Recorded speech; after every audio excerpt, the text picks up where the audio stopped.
dejando de ser medios de comunicación para convertirse en medios de oposición. ¿Qué te pasa, Clarín? Y cuando esto se acabó, tenían los fierros mediáticos. ¡Periodistas corruptos! ¡Ensobrados! ¡Estos son los trolls! Yo no sé si te mandó Clarín, Mañeto o Rendo. Donde tenía una venda cruzada en la boca, en un mensaje casi cuasi mafioso. A ver, manga de mandriles infradotados.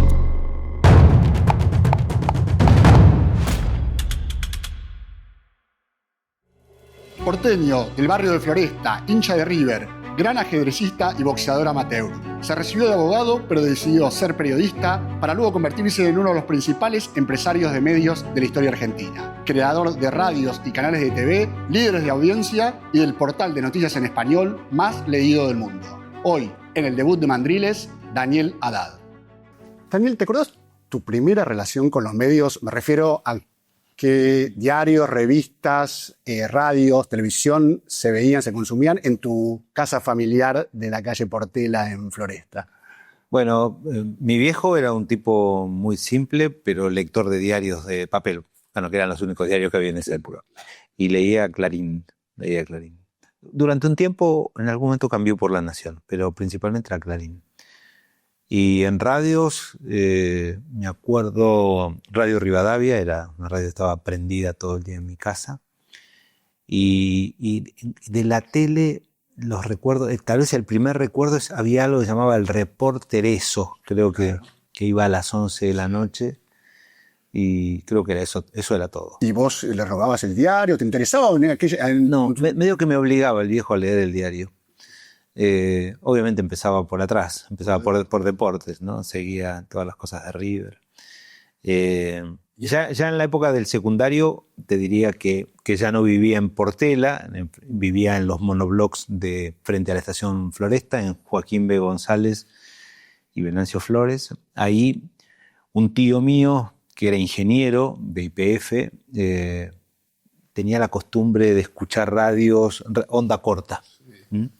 Y yo cuando íbamos a la casa de mi abuela, donde él vivía, era soltero, él me mostraba cómo sintonizar y cómo encontrar la BBC, y me decía, con esto podés practicar inglés.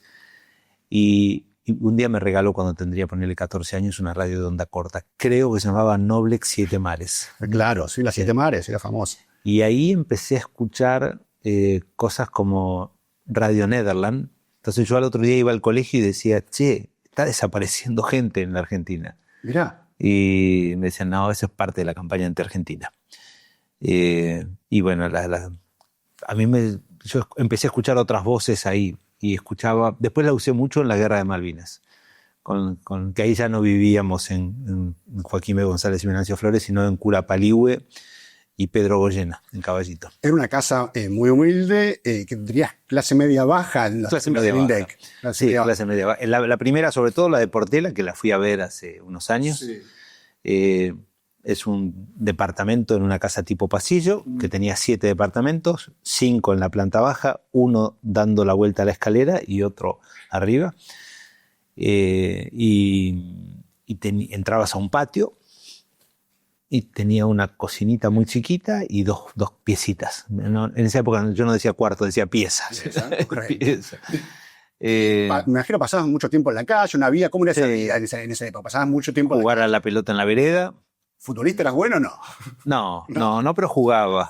Sí, me gustaba. Y el boxeo, ¿no? También te empezó a gustar eso. Eso fue de más grande. Eso fue cuando yo tenía 14 años, tenía serios problemas de conductas, ¿no?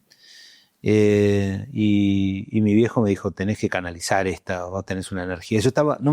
Mis viejos se peleaban mucho, ¿no? Había, ¿cómo decirlo? No sé, escenas violentas en mi casa que eran terribles. Generalmente el problema era el mismo, la plata. Mamá le reprochaba, papá, ¿cómo puede ser que mi hermana tiene un marido que le cambió el auto y vos tenés ese auto? Pasaban esas cosas.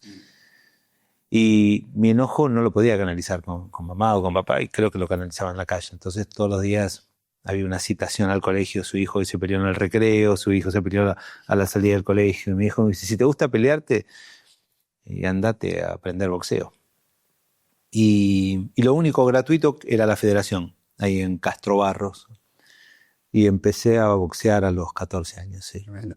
¿Y en paralelo o vino después el ajedrez, que es otra de tus pasiones de la vida? Porque es raro esa combinación boxeo y ajedrez, no es común. No, el ajedrez es de mi viejo también y de un compañero mío de colegio con el que jugábamos mucho y a veces, si teníamos suerte, comprábamos alguna revista de ajedrez para reproducir partidas. Vos pensás que era la época de Bobby Fischer, que en esa época creo que fue a Buenos Aires y hubo una final mundial ahí. Y bueno, cuando estaba solo, en el boxeo necesitas a otro.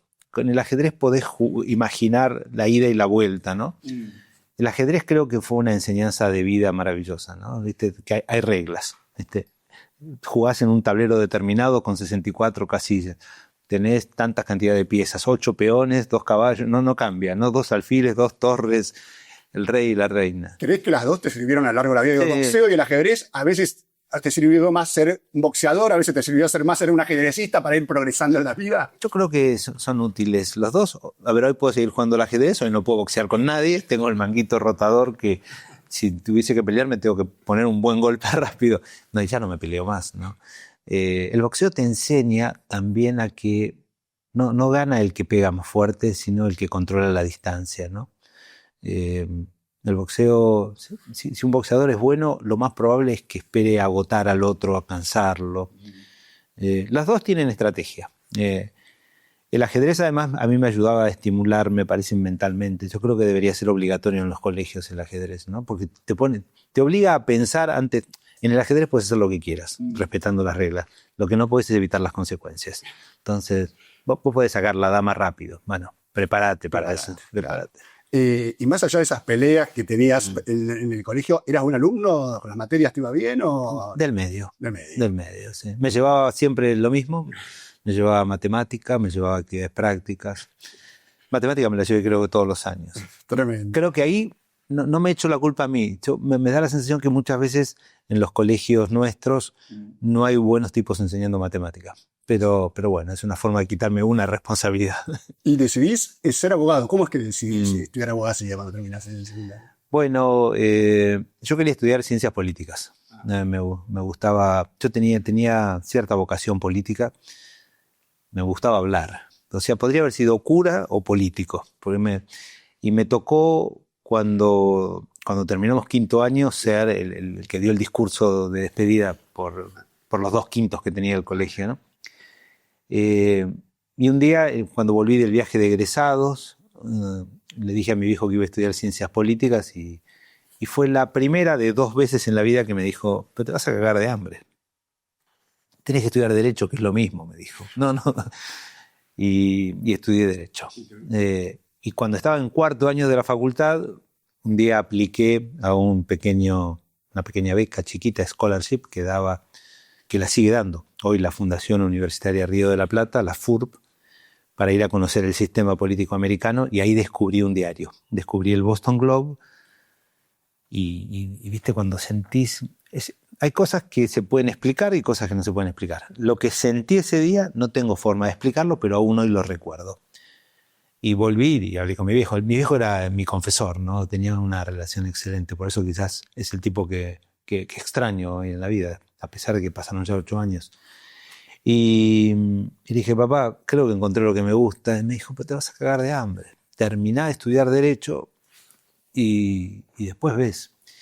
Y lo que hice fue conseguir un préstamo de honor en la UCA, que empezaba la tecnicatura en periodismo, una carrera muy chiquita, de 2 años, que además me reconocían unas cuantas materias, pero para lo que me sirvió fue para conseguir mi primer trabajo. Porque ese curso o esa tecnicatura que daba la UCA era en conjunto con Editorial Atlántida.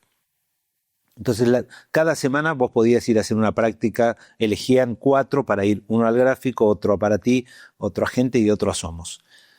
Y a mí, el Pingüino Serra, Alfredo Serra, un periodista que trabajó con nosotros y que pobrecito también se fue, que fue, yo lo siento, mi maestro, me eligió para ir me dice, pibe, no vaya gente, venga hacia Somos, porque él estaba en esa época, y no me quedé una semana, me quedé como 2 años, y me hicieron primero cronista, redactor, y después cuando gané una beca para ir a España, justo me acababan de nombrar redactor especial. Era chico, tenía 26 años, ¿no? Y cuando volví de España, de la Universidad de Navarra, ya ahí un amigo estaba lanzando el noticiero de Tele2, y ahí conocí a Mario Gavilán, y Mario me dijo, pibe, usted tiene pasta. No sé de qué, pasta base. No. Te vio bien. Pero bueno. Hay un paréntesis antes de volver al periodismo. Dijiste al pasar que en esa época que te gustaba la política, te empezaste a acercar, te sentías que eres una persona, en aquel momento te definías liberal, de derecha, serías de las fuerzas del cielo hoy. Sí, bueno, militaba en la UCD. En realidad militaba en la UCD. ¿Era presidente del centro de estudiantes? De la UCA. Militaba con Pedro Venegas, Santiago Lozano. Ahí estaba Adelina de Viola, el marido, Carlos. Estoy acordándome de El regreso de la democracia, ¿no? Claro. 80 y pico, 82. Sí. Iba a muchos actos o a conferencias. Recuerdo haber visto a Menem en el año 82, recién salido de la cárcel, en una conferencia en la Universidad de El Salvador. No tenía nada que ver con la UCD en ese momento. No, eso no era UCD, ¿no? Pero había, no sé, vos mirabas en Clarín o en Nación, hoy, 19 horas, conferencia, habla Paco Manrique. Iba, ¿no? Me daba mucha curiosidad ese mundo. Claro. Pero me di cuenta que no, el periodismo fue mucho más fuerte que la política. Mucho más fuerte. Empezás entonces a hacer esas colaboraciones en Somos, en la gráfica, después entras a los canales de televisión a hacer movilero, en radio, en TV, y a lo mejor tu primer paso importante es cuando empezás a ser productor de Bernardo Neustadt, que era el número 1 en aquel momento en la televisión, ¿no? ¿Vos lo sentiste de esa manera? Con Bernardo lo conocí mientras estaba en España. Una vez por semana me llamaban, era como un corresponsal. Cuando volví me ofreció trabajar. Y empecé a ir primero a la radio. Fui productor junto con... Bueno, Clara Mariño era mi jefa, ¿no? Claro. Divina, Clara me ayudó mucho. Y después el salto más fuerte se produce cuando Bernardo, en un verano, decide no trabajar. Y creo que estaba deprimido, pues se había separado. Y nos ofrece a Clara y a mí reemplazarlo en Telefe, recién privatizado. Claro. Y para mí fue, no sé, tocar el cielo con las manos. Es ponérsela a alguien que te diga, ponete la 10 y salir a la cancha. Era conducir Tiempo Nuevo. Tremendo. Hoy hay millones de programas políticos, pero antes había 4 canales. Y uno era Canal 11 o Telefe. Y programas políticos había 2. El de Neustadt y el de Neustadt y Grondona. Correcto. No, perdón, y el de Grondona. Se separaron. Se habían separado. Grondona se fue a Canal 9. Y ahí es cuando sale el emprendedor fenicio que hay adentro. Mi abuelo era vendedor de botones y vivió hasta el último día comprando y vendiendo cosas. Salió el fenicio y dije, tenemos que producir un programa, hacer un programa así. Y no lo conocía a Longobardi. En realidad escuchaba mucho hablar de Marcelo, porque tenía una revista que se llamaba Apertura. Él y Grifa era el socio. Y dije, este tipo es el que me va a llevar a todas las empresas. Y él hacía radio en ese momento en El Mundo con Fernando Marín. Y estaba bien lo que hacía. Era hiperacelerado, era un Bernardo chiquito, pero era un lindo personaje, muy bueno. Tenía futuro. Como diría Serra, tenía pasta, ¿no?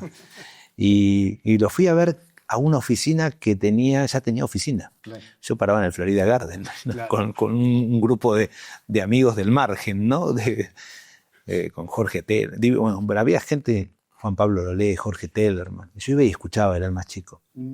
Y lo fui a ver a Marcelo, al Diagonal Norte, y dije, mira, nosotros tenemos que hacer un programa de televisión, así, pero no, ¿te parece? Marcelo varias veces me dijo que no, y en esa me dijo que sí. Después cuando una vez cambiamos de canal, también, no va a andar, después sí. Lo único que no lo pude convencer es de presentarse conmigo a la licitación de Radio 10. Le dije, Marcelo, no va a andar, qué sé yo, bueno, en concreto ahí empezamos a hacer a Day Longobardi. Y era el tercer programa de La Grilla. Correcto. Era el tercer programa, pero, a ver, yo me acuerdo de esa época, quizás un momento impactante que tuvo una repercusión en todo el país, que fue una célebre entrevista, la primera entrevista que da General Masera, ¿no? Después de la dictadura, después de ser condenado, después de ser indultado. Sí. La primera vez que tienen una entrevista es cuando vos y Marcelo Longobardi lo entrevistan a Masera, que fue una entrevista que no solo tuvo una repercusión en su programa, sino que recuerdo que, como vos decís, Mariano Grondona, que tenía su programa, hace un programa al día siguiente analizando esa entrevista. Invitando a mucha gente porque tal la repercusión que había tenido, y era un tema muy polémico. Absolutamente. En ese momento, se había que entrevistarlo o no. Vos no volviste a ver esa entrevista a través de los años, la has vuelto a ver. La vi hace muy poco tiempo. Mirá. Y la verdad es que, viste, cuando vos haces una entrevista siempre terminás de decir, me faltó esto, me faltó lo otro. Creo que reúne todas las condiciones que tiene que tener una entrevista. Hubo enorme distancia con el entrevistado. Hubo cosas que no se les dejó pasar. Se preguntó por todos los temas. Era fuerte, ¿no? Porque mientras la hacíamos, afuera había una manifestación de 500 personas en la puerta del canal que se oponía. Entonces, mientras hablaba Masera, obviamente con un micrófono cercano no salió al aire, pero nosotros oíamos boom, boom, boom, boom, boom. A donde vayan los iremos a buscar, ¿no? Y era muy entendible, porque seguramente habría víctimas de Masera en la puerta. Con el paso del tiempo y leí muchas más cosas sobre esa época y conocí testimonios de gente que estuvo prisionera en la ESMA, ¿no? En fin, pero... ¿Vos seguís pensando que está bien entrevistar a... Yo creo que esa polémica hay que entrevistar a todo el mundo, sí. La clave está en cómo lo hagas. Y recuerdo esa época y pienso en otra cosa, que yo estudiaba, por ejemplo, Ciencias de la Comunicación en esa época, en la UBA, que era una facultad, se lo sigue siendo, obviamente, siempre de izquierda, de centro izquierda, que era muy antiminemista en esa época. Sí. Y en general el periodismo, la mayoría del periodismo siempre ha sido más progresista, con gente de izquierda. Entonces, me acuerdo que el referente que teníamos todos los que estudiábamos comunicación y periodismo, que era un boom en aquella época, en los años 90, era Página 12 y Jorge Lanata. Jorge Lanata, que había creado Página 12 y en general los diarios. Y del otro lado estaban Neustad, Haddad, Longobardi, a los que nosotros en aquel momento veíamos, a lo mejor como periodistas militantes, no existía la palabra periodismo militante, pero era la derecha. Los periodistas militantes eran los cercanos a Menem, ¿no? Sí, y éramos todos antimenemistas. Sí, vos seguro lo vivías, lo sabías. Absolutamente. Lo sabías.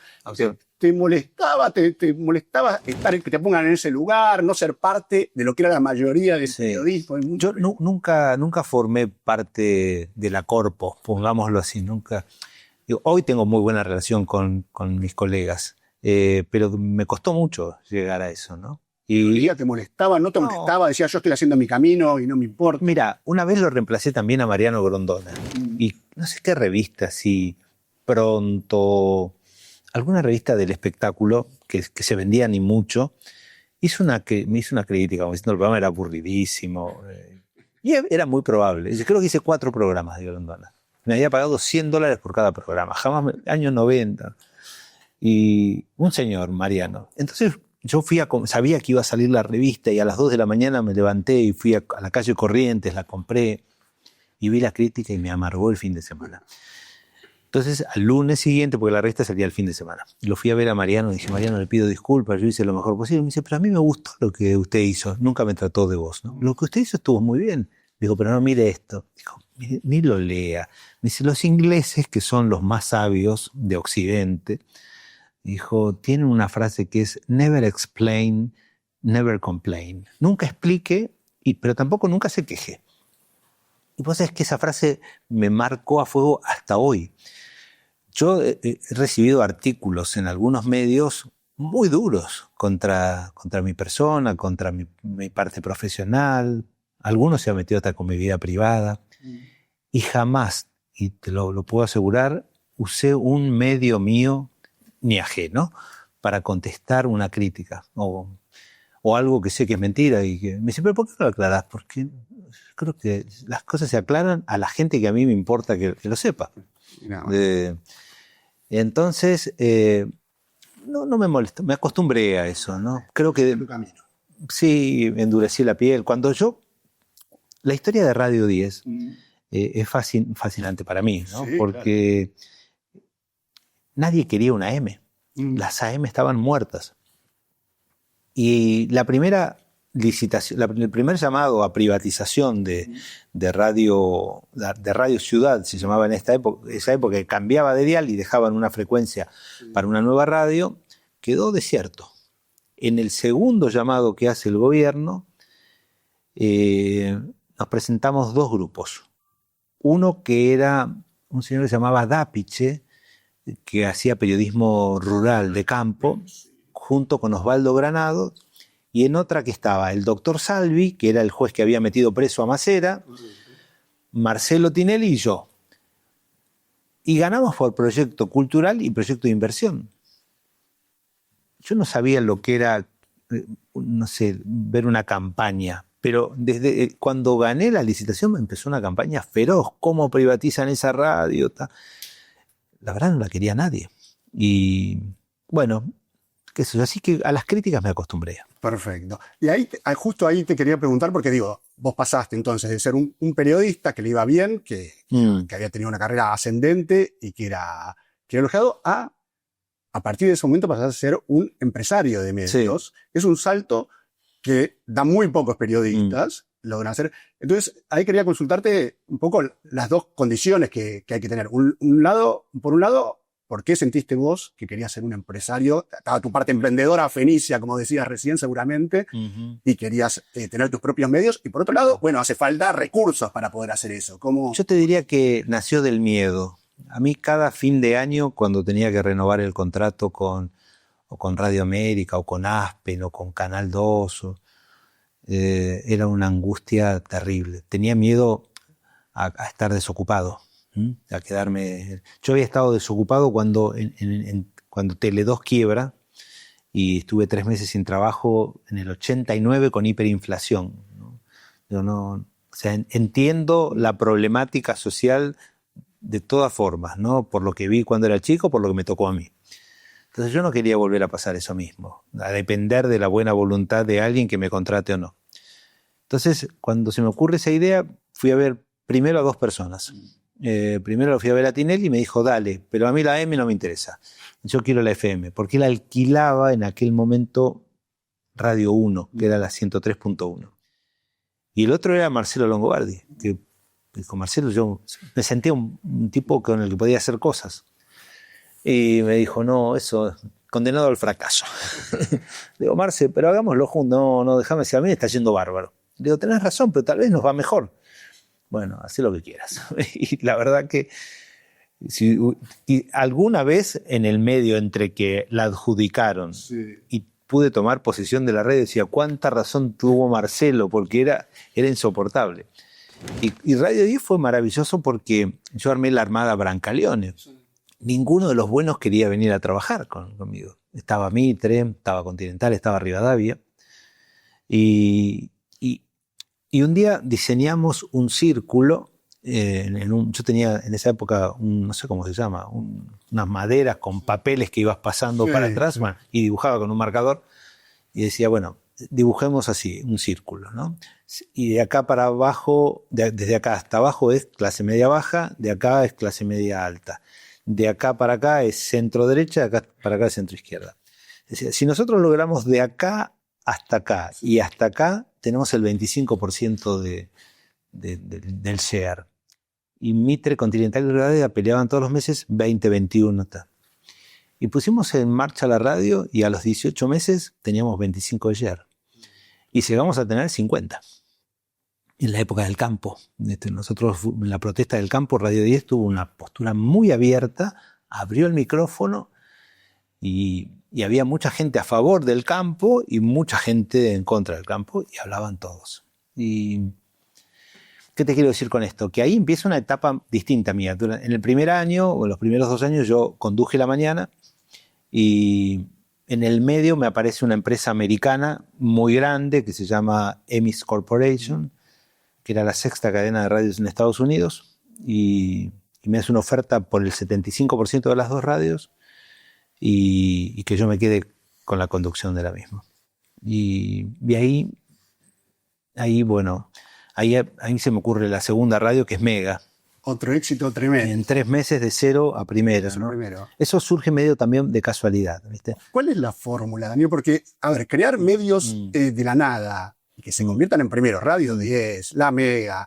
Bueno, después vas a Canal 9, que era un canal que estaba muy bajo el rating, lo pones a competir a los primeros puestos, también C5N. Infobae termina siendo el medio más leído no solo en la Argentina, sino en español del mundo. Si vos tenés que decir cuáles son las 2 o 3 claves que vos encarás, con las cuales encarás un proyecto, ¿hay pálpito? ¿Hay mucho estudio previo de mercado? Antes había mucho pálpito o mucho olfato. Yo decía que tenía un gran olfato. Hoy con el COVID lo perdí. Y el paso del tiempo también, porque hay públicos que no entiendo, ¿no? Hoy me baso mucho más en datos. Mega fue quizás el primer experimento que mi instinto fue corroborado por una encuesta. Porque todo empieza con Nito Mestre. Yo tengo un gran cariño por Nito y una muy buena relación. Compartimos mucho tiempo en la misma ciudad en Estados Unidos. Y viene Nito a Radio 10 a traerme su último CD. No era un LP, no, era CD. Me dice, mira, acabo de sacar un tema maravilloso. Digo, mira, Nito, Radio 10 no pasa música, no es una radio de música. Y entonces anda a otra radio. Me dice, no, pero todo es anglo. Qué raro, ninguna radio está pasando rock nacional. Sui Generis no, ninguna radio. Eso me hizo ruido. Entonces nosotros teníamos una empresa que hacía algunas encuestas que las llamé y le dije, necesito que en Capital y Gran Buenos Aires pregunten si tuviese que escuchar de qué sería la música. Bueno, y ahí el 65% dijo que escucharía una radio de rock nacional. Y los primeros 400 temas que pasamos en Mega también los testeamos con gente. Entonces, estos eran los primeros 400 temas del rock nacional que la gente quería escuchar. Ahora, hoy con ese olfato choco. Hoy vivo viendo, obviamente cada tanto con Valeria Cavallo jugamos, che, ¿qué va a medir más esto? No, ella me dice, mira Marfield, digo, pero yo me juego a esta.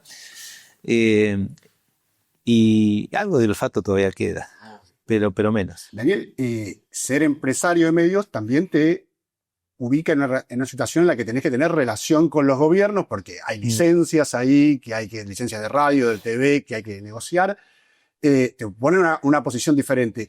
¿Qué perspectiva cambió tuya respecto a lo que es el periodismo y lo que son los medios, de cuando eras periodista, un empleado, a cuando sos un empresario de medios? Bueno, es cierto, obviamente, primero cuando sos empresario de medios o de cualquier cosa, empieza mucha gente a depender de vos, ¿no? Mucha gente que a fin de mes tiene que cobrar el sueldo.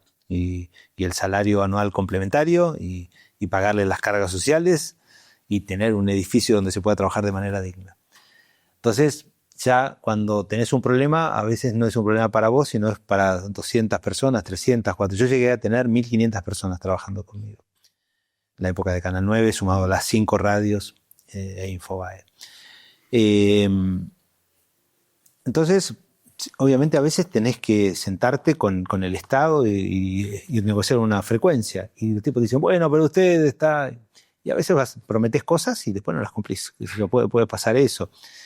Nunca creo que tuve que hacer algo que de lo que diga me da vergüenza lo que hice. Obviamente, yo sé que hay grupos periodísticos que han tenido mucha más espalda que yo. Pero, por ejemplo, cuando fue...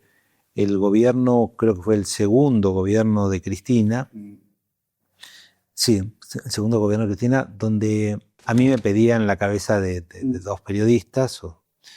Yo preferí vender antes de... Digo, si no hubiese estado... Yo sé que hay gente que dice, tenés el derecho, es la empresa, vos podés cambiar. Me cuesta mucho. Digo, vos has trabajado de alguna manera... Nunca viste un despido. Yo sé que hay grupos que dicen, hoy hay que hacer un ajuste, sí. Hay hoy 50, 90. Yo no puedo. La verdad, como empresario habla mal de mí. Pero bueno, yo elegí tener menos cosas.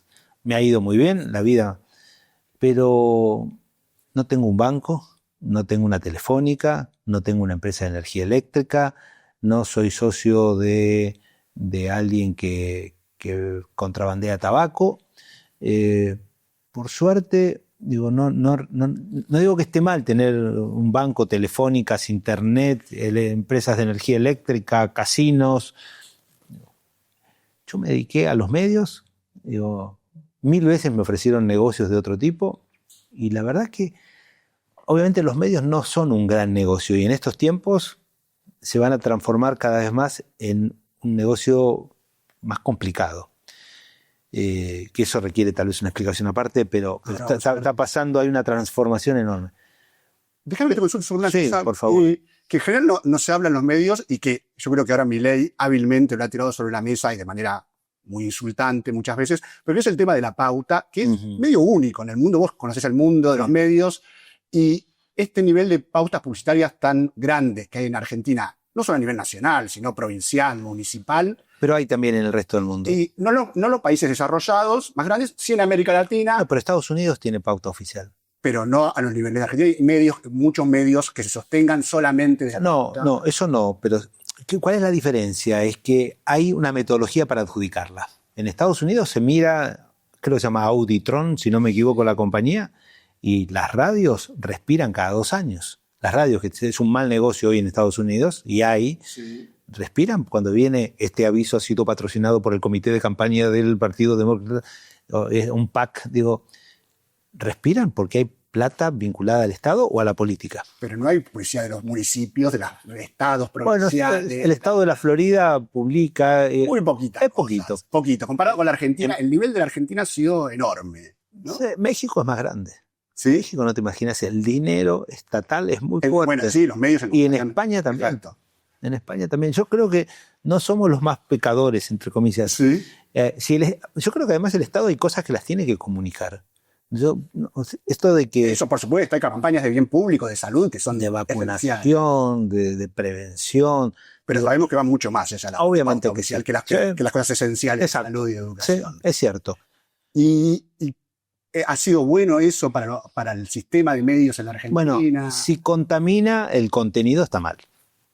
Pero la gente se da cuenta. La gente se da cuenta. También muchas veces se han utilizado medios para manejar el Estado en alguna aprobación que necesitaban de fusiones de compañías o lo que sea, ¿no? O de si esto es control monopólico o no es control monopólico. Entonces ahí muchas veces también uno se pregunta, ¿un medio debería tener servicios públicos? O sea, es un debate abierto, yo no lo tengo tan claro. ¿Vos no estás de acuerdo con esto que dice Milei? Dice, yo pauta cero. No sé si la aplica, pero por lo menos pregona lo de pauta cero. Mirá, primero no sé si hay pauta cero, esa es la gran duda. Eso es cierto. Pero quizás si había un exceso, no está mal por un tiempo decir, ordenemos esto. A mí me da la sensación de que Milei en materia de gasto público no tuvo el tiempo del cirujano.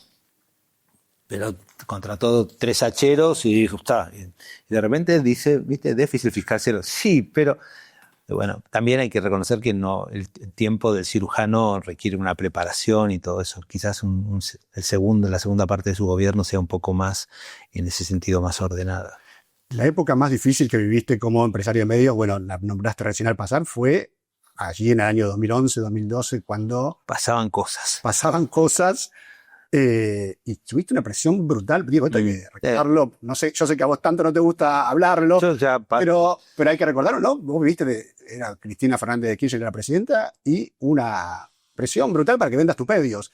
Que aún así, me acuerdo que incluso, bueno, vos tenías diferentes medios, tenías Radio 10 era la más exitosa, C5N era un canal que andaba muy bien, y que muchos vivían cercano al oficialismo en aquel momento. ¿Tenías alguna relación con Néstor? ¿Habías tenido alguna relación con Néstor? Sí, molestaba mucho mi equilibrio entre Scioli y Macri, ¿no? Decían que era bipolar, no sé cuál era la palabra que usaba algún periodista. Yo siempre creo en que todas las voces tienen que tener lugar. Entonces, quizás lo que molestaba en algunos en el gobierno es que yo le daba lugar a gente que ellos hubiesen querido silenciar, ¿no? Pero siempre mis medios fueron respetuosos y intentaron tener el mayor pluralismo posible y hoy lo sigo manteniendo, ¿no? Pero en esa época había una tendencia a la autocracia importante. Control total. Querían vamos por todo. Vamos por todo. El textual era ese de Cristina. Y directamente empezaste a subir aprietes, uno diría, sobre tu vida personal, sobre una balacera en algún momento. Una vez festejando el cumpleaños de mi esposa en Pilar, entraron 3 tiros desde la calle, después se cayeron 2 antenas, de una noche cayeron 2 antenas, pasaron cosas, pero bueno, no me pagaban la pauta, entonces me la hacían facturar, yo pagaba el IVA y 18 meses de atraso de pagos, me ahogaba. Y yo, a ver, hubo otra gente que tuvo, otros grupos que tuvieron eso o más también, que tal vez no lo hicieron tan público, pero se notaba, pero tenían espaldas, porque tenían otras cosas que los medios. Yo siempre me negué a tener otro tipo de negocios que no sean los medios de comunicación. Quizás a la distancia fue un error, ¿no? Pero bueno. ¿Y en aquel momento lográs vender tus medios? Ahí logro vender. Ahí podrías haber dicho, bueno, vendí, sí. Acá ya tengo un capital importante en mi cuenta bancaria, he hecho todo, he sido exitoso en los medios, he hecho un montón de cosas, podría dar un paso al costado, relajarme, tener una vida más tranquila, no meterme de nuevo en los líos estos que ya me metí. Un amigo mío que es amigo mío desde los 12 años, sí. La tarde que yo firmé la venta, suponete un miércoles a las 6 de la tarde. Y a las 7 estaba en mi casa y me dijo, che, paso a verte. Y entró y me vio llorando, ¿no? Me dice, ¿vos sos pelotudo? Me dice, pero tenés un cheque enorme. Digo, sí, pero no sé qué voy a hacer de mi vida. A mí yo no gasto plata, no voy comprándome autos por la vida, qué sé yo. Y me dice, no, mis amigos no podían entender que yo estaba deprimido. Y estuve un año con una depresión importante, ¿no? Porque Infobae era algo que yo todavía no medía, no lo entendía. Ahí vos estuviste, mi hijo diría, estuvo pillo, se quedó lo vendió todo lo otro y te quedaste con Infobae, sí. Que efectivamente vos decís, en ese momento parecía una cosa menor, sí. Al lado de todo lo que me estaba vendiendo, pero vos olfateaste que venía en internet, venían los portales. Que venía A ver, el día que Steve Jobs presentó el primer iPhone, dije, esto se llama serendipity, ¿no? Esto es, voy por algo, no lo encuentro, pero encuentro algo que es mejor. Y ahí empecé a pensar en cosas que se podían hacer. Empecé a viajar mucho a Miami, empecé a transformar a Miami, en ese momento era mi segunda casa, hoy es mi primera casa. Y ahí me reunía con Juan Antonio Giner, que me había dirigido la tesis en Navarra. Y el tipo me dijo, Daniel, tú tienes un medio que va a ser como un láser. Otro amigo me dijo esa misma frase, como un láser. Lo que tienes es que fichar buena gente. Y ahí empecé a buscar periodistas de otros medios y creo que armamos una linda selección. Impresionante. Empezaste a tener una variedad, Infobae empezó a crecer con una variedad temática y encontrar, no solo con primicias, que vos siempre fuiste primicias y tecnología, sino buscar historias de vida y buscar historias antiguas y buenas plumas. Y hiciste algo que también en ese momento era una apuesta extraña, que en un país fracturado por una grieta, y los medios también fracturados por una grieta, Infobae era el medio... La ancha avenida del medio. Escribe gente de todo los arco político, digamos, de toda tendencia. Bueno, lo que me pasa hoy, trato de reproducir lo mismo. Nosotros hoy estamos primeros en México, primeros en Colombia, primeros en Perú, y en España somos el 8º medio, ¿no? Y tratamos de mantener esa amplitud, que no es lo que está de moda. No es lo que está de moda. Hoy está de moda la polarización. Relativamente, los números dicen que por ahora no, pero sí lo que noto es que hoy, para algunos en Perú, el otro día vi un estudio que hicieron de medios de izquierda y apareció Infobae. Dije, sí, es que a veces la gente en Colombia mismo, Petro dice que somos de derecha, sí. y unos kilómetros más abajo dicen que somos de izquierda. Y en España nos pasa lo mismo, no nos ubican ni con el PSOE, ni con el PP, ni con Vox. A ver, yo siempre cuando me invitan a alguna facultad y me preguntan ¿cuál es la ideología de Infobae? Si digo que no tiene ideología, miento. Pero les diría que es una ideología que deberíamos definir y que tiene 3 vectores. 1, tema de derechos humanos. Para nosotros, una violación de un derecho humano es mala si la hace alguien de izquierda, pero también es mala si alguien la hace de derecha. No hay violaciones de derechos humanos buenas. 2, creemos en la diversidad. Por eso hay algunos temas hoy que se vuelven del pasado sobre homosexualidad. Entonces no podemos entender que esté pasando eso, pero siempre tuvimos la bandera de la diversidad y en la Semana del Orgullo el logo de Infobae se interviene y tiene los colores de la diversidad. Y por último el tema del planeta. Decimos, este es nuestro único planeta, nuestra única casa. Entonces los temas del medio ambiente, el cambio climático existe, no creemos que existe, o las consecuencias las estamos viendo. Y entonces eso nos pone algunas reglas. No aceptamos publicidad de empresas que hacen minería con cielo abierto, por ejemplo. O no aceptamos publicidad de tabaco antes que se prohíba, por ejemplo. Daniel, en este camino de hacer una redacción amplia de Infobae, te reconciliaste con mucha gente que, como vos decís, había hablado muy mal de vos, había dicho cosas muy feas de vos, te ofreciste trabajo en Infobae, ampliaste tu redacción. No existe el rencor para vos. No. A ver, quizás si alguien se metió por un tema familiar, personal, quizás me cueste olvidarlo. Pero en lo laboral trato de, ¿cómo se dice? Tabula rasa. No. Si yo cada vez que me criticaron, y me han criticado mucho, y está perfecto, es el derecho de la gente a escribir o a decir lo que quiera. Pero si cada vez que eso pasaba yo me detenía, y creo que mi camino hubiese sido mi recorrido más corto, ¿no? Y vos que tuviste siempre mucho olfato para ir buscando las audiencias en todos los medios, con Infobae y con el devenir de la evolución de los medios electrónicos, ¿empezaste a sentir en algún momento que era más importante que escribir para Google? ¿Tu principal audiencia es Google? Entonces había que detectar qué es lo que mejor lee el algoritmo de Google. Las dos cosas. Yo creo que ahora ya no.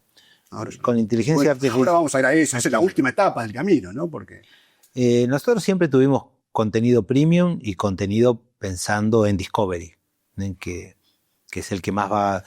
Siempre, el máximo de audiencia que vino de redes y de Google habrá sido un 35%. Que es poco, ¿no? Hay medios que llegaron a tener 70% de la audiencia de Google. Y ahí quedas, o de Facebook. En su momento Facebook enviaba mucho tráfico. Y nosotros un día discutimos mucho con Facebook porque habían puesto una empresa de fact-checking, y nos habían puesto una nota fake, y no era fake. Entonces ahí dijimos, discutí mucho con Facebook, y no digo que rompimos relaciones, pero casi. Que fue un buen ejercicio para tratar de no depender del tráfico de nadie. Y, a ver, lo que empieza a pasar ahora, que llega la inteligencia artificial, ya es el último paso, vos sos ¿cómo se llama? Un early adopter de esto, siempre te gusta estar a la vanguardia y estar muy atento a esto, sos un entusiasta de que se incorpore la redacción a la utilización de la inteligencia artificial, pero mucha gente empieza a hablar ya no que los diarios ya sabemos que son dinosaurios, nosotros somos los únicos que leemos diarios de papel. Mucha gente empieza a decir los portales de noticias. Es probable. Son los próximos dinosaurios. Si no nos adaptamos rápido, sí. A ver, ¿dónde va a estar la diferencia? ¿Por qué yo soy un hincha cocos de que hay que en la redacción usar inteligencia artificial? Porque te deja tiempo para hacer periodismo. A ver, yo creo que si hace 5 años le decíamos a un redactor que recién llegaba, agarrá un cable de Reuters y traducilo y publicalo, tardaba 1 hora. Hoy no hace falta, tenés una transcripción inmediata con cualquier software y una traducción perfecta sin tener traductores. Entonces, ¿en cuánto haces eso? En minutos, 4, 5. ¿En cuánto tiempo la inteligencia artificial te encuentra 3 títulos buenos? En segundos. ¿Y en cuánto tiempo te hace los epígrafes? Quiere decir que entre la toma de decisión y la publicación de esa nota, que está bien que haya que publicarla, tenemos 7 minutos, 10 minutos, contra 1 hora o 2 de hace 5 años. Entonces, ¿qué prefiero yo? 1, más cantidad de artículos. 2, prefiero que el tiempo del periodista esté en tener fuentes. Necesito que el periodista tenga contenido propio, que del crimen de Coglan prefiero tener un periodista sentado al lado todo el día del fiscal López Perrando y tener tal vez esto en 10 años la gente no se va a acordar, pero es un caso policial que en el año 2025 habló toda la Argentina, ¿no? ¿Pero pasa eso o se usa la inteligencia artificial entonces para hacer 10 de estas notas rápidas y estar seguir pegado a la computadora todo el día, y eso hace que las nuevas generaciones a lo mejor no sientan que tienen que salir a la calle y estar al lado del fiscal y conseguir información propia, porque pueden refritar algo con la inteligencia artificial. Si la gente no se da cuenta del cambio. El otro día el presidente de Duolingo, que es en esta época de la vida el sitio de la aplicación de idiomas más grande del mundo, dijo, punto 1, no vamos a tomar a nadie cuyo trabajo pueda hacer la inteligencia artificial. En nuestro caso, no necesitamos un traductor, no lo vamos a tomar. Un corrector. Digo, vos conocés Infobae. Todavía tengo 3 correctores que el sindicato me dice, qué sé yo. Y no hace falta corrector, ya todo viene corregido. Pero bueno, yo prefiero que alguien que corregía se especialice en algo. Entonces, el otro día les decía, hicimos un Zoom grande en la redacción. Digo, Internet a los diarios de papel le dio 20 años para adaptarse. Yo creo que la inteligencia artificial, siendo generosos, le va a dar 20 meses. Y ya van casi 8. En que se está usando en muchas redacciones. Pero el que no se adapte peligra el medio. Los medios de comunicación tenían históricamente 2 vías de financiación. La publicidad y lo que pagaba el consumidor que compraba el diario. Bueno, los diarios se dejaron de vender, la publicidad baja muchísimo porque ahora la torta publicitaria se distribuye entre muchísimos más. Sí. Una parte, ¿está muerto el modelo de negocio de los medios? No está muerto, pero no es un cuerpo de 30 años con una presión de 137 y un colesterol de 140. No, está con las venas un poco tapadas y con presión alta, y si no hace ejercicio y se adapta a las nuevas condiciones, está en riesgo de extinción. Así nomás. Sí, señor. ¿Y hacia dónde vamos? ¿Dónde te imaginás vos? Porque digo, entonces, a ver, me había notado acá un párrafo de una nota del New Yorker de hace pocas semanas, que decía, en la medida que avance la inteligencia artificial, existe el riesgo de que sobrevivan voces individuales, mientras mueren organizaciones enteras, dejando el panorama informativo muy empobrecido. Absolutamente cierto. Lamentablemente, sí, absolutamente. Yo lo tengo claro. Lo bueno es, cada tanto en la vida recibir un cachetazo de realidad no nos viene mal. Digo, por eso, y ahí está pasando otra cosa, que es que la política no quiere intermediarios. Los políticos no quieren hablar con el New York Times, con el Washington Post, prefieren usar su cuenta de X o poner una foto simbólica en Instagram. Pero, además de eso, como si fuera poco, las grandes empresas de medios o de tecnología, como imaginemos Google, o Facebook, o OpenAI, o Microsoft, dicen, yo no quiero hablar con el New York Times. Yo voy a hablar directamente con los míos, como sea. Entonces, frente a eso, por eso mi insistencia es, chicos, porque muchos son chicos, sean buenos en algo, ¿no? Digo, a ver, especializate, ¿en qué quieres especializarte? ¿Tenés tiempo? Nos da estos 20 meses, tenemos para adaptarnos. La publicidad no cayó todavía dramáticamente, pero en algún momento va a pasar eso. Y lo que te va a salvar es el contenido de calidad. Presentar algo que no tenga otro. Eso. Cuando vos antes ponías, no sé, Leo Míndez en Google, te aparecían 7 links distintos en color celeste, azul, y hoy te aparece vos una maquinita que escribe y dice, Leo Méndez fue periodista en el diario Clarín, hizo el doctorado, estudió en el Nacional Buenos Aires, fue a la Universidad Pública. Ya está, no hay que ir a ningún lado, no debe tráfico a ningún lado. No deriva más tráfico. Entonces, ahora la semana que viene la otra tengo que ir a New York a una reunión con Google. Antes iba feliz, ahora digo, ¿qué va a pasar con Google? ¿No? Entonces, vamos a un mundo donde porque a mí todo eso que contás, los políticos no quieren hablar con los medios, las empresas no quieren hablar con los medios, las nuevas generaciones ya no se ven tan atraídas en trabajar en un medio grande porque dicen, puedo armar algo solo en las redes, medio chiquito. ¿Vamos a un mundo donde desaparecen los grandes medios de comunicación? Yo creo que van a quedar pocos. Por eso, cuando vos ves, yo estudio mucho Google. Google tiene solamente 7 partnerships en medios de comunicación. Son 7 nada más. No 2.000, ni 5.000, ni 60.000. Si ves que Infobae es el 8º, llamame y decime, vamos todavía al menos. Pero va a quedar poco. Va a quedar poco. Sí. Y bueno, Ahora te quiero preguntar de vos, como vos decís, estás viviendo en Miami, vos fuiste una persona que siempre estuviste 7x24, un workaholic, como te definiste siempre, 7x24, encima de tus medios, todo el tiempo, de cada cosa que se publicaba. Ahora tomaste cierta distancia. De los contenidos, sí.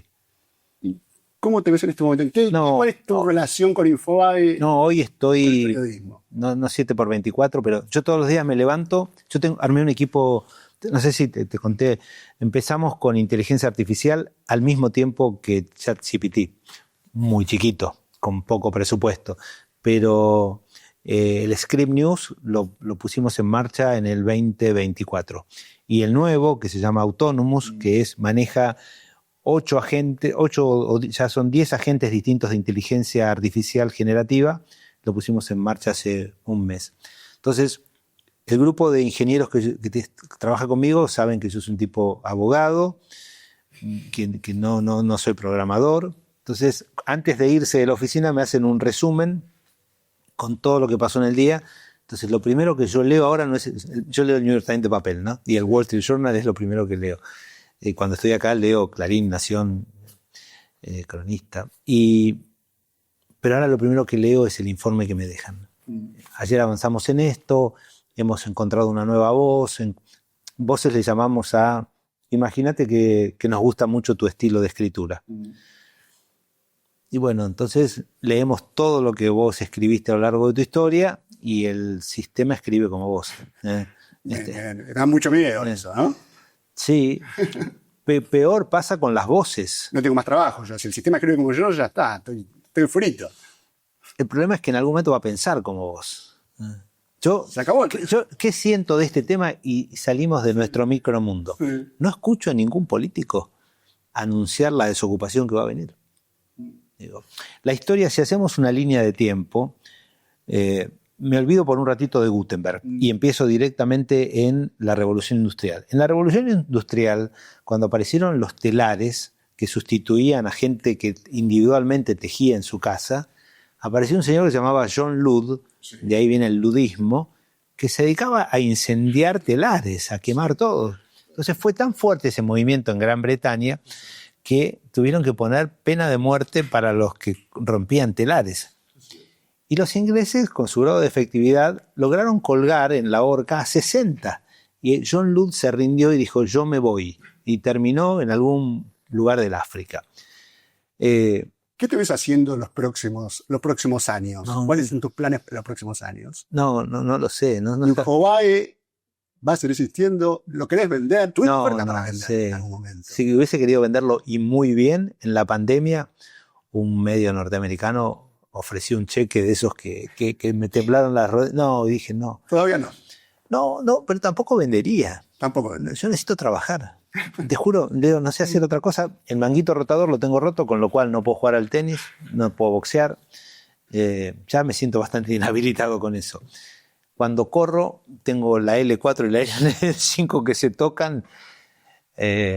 No, qué sé yo, siento que mi vida está jugada en esto y voy a tratar de hacer el mejor medio posible siempre, ¿no? No sé, hoy sigo pensando en cómo logramos pasar del 8º al 5º lugar en España. Ese es mi sueño, ¿no? Estar entre el top 5 en España. Siempre hay una nueva zanahoria. Siempre hay que poner zanahorias, sí. Sufriste lo que sufriste con el gobierno de Cristina Kirchner y con todos los gobiernos has tenido, imagino, tus idas y vueltas. ¿Cómo ves la relación de Milei, de Javier Milei con los medios? Esta cuestión tan brutal, muchas veces insultante y agresiva del presidente con el periodismo, con los medios. ¿La comparás con los anteriores? ¿En qué lugar lo ubicas? No creo que sea algo estrictamente argentino. Creo que está ocurriendo en todo el mundo. Es un fenómeno que empezó, me parece que Italia fue uno de los primeros, Estados Unidos segundo, amplificado por el presidente más poderoso del mundo, que es Donald Trump. Y creo que Javier Milei es parte de esa escuela que dice, yo hablo con la gente, no sé, hace estos días, y puso una cadena nacional un viernes a las 9 de la noche. Digo, hay algo que yo no estoy viendo. Si yo hubiese sido su asesor, le hubiese dicho, señor presidente, mire, me parece que no es... Espera hasta el lunes. El lunes se hágala a las 7:30 de la tarde, cuando está terminando el noticiero de Telefe. Y sin embargo tuvo, sin contar redes, 28 puntos de rating en ambas. Digo, algo ven, yo no la vi. Hay un montón de cosas que veo que últimamente no las estoy viendo. Mira, Pero yo lo que creo es que el tema de los agravios. yo noto que los periodistas, al responder, digo, cada uno puede defenderse como quiere. Yo sigo con la teoría del doctor Mariano Grondona, que es el never explain, never complain. Y me parece que en eso, el periodista más inteligente, creo que es Carlos Pañi, que si contesta, contesta con un dato. Ah, esto no era así, mira esto. Entonces, pero entiendo que cada uno reacciona no como quiere, sino como puede, ¿no? Perfecto. Si se te acerca un chico de 17, 18 años que te dice que está pensando en estudiar periodismo, ¿cuál sería hoy tu principal consejo? No, le diría que no está mal que quiera ser periodista, pero que estudie algo un poco más completo que el periodismo o más complejo que el periodismo. Una escuela de periodismo es una escuela técnica, de técnicas. Entonces yo creo que es alguien que estudia historia o que estudia antropología o que estudia filosofía o que estudia economía o que estudia ciencias políticas, si al mismo tiempo tiene en una empresa periodística un equipo de formación con inteligencia artificial, va a ser mejor periodista y va a encontrar más rápido trabajo. Daniel, muchas gracias por venir a conversar con nosotros de eso que tanto nos apasiona, que es el periodismo. Un placer, gracias por la invitación. Gracias.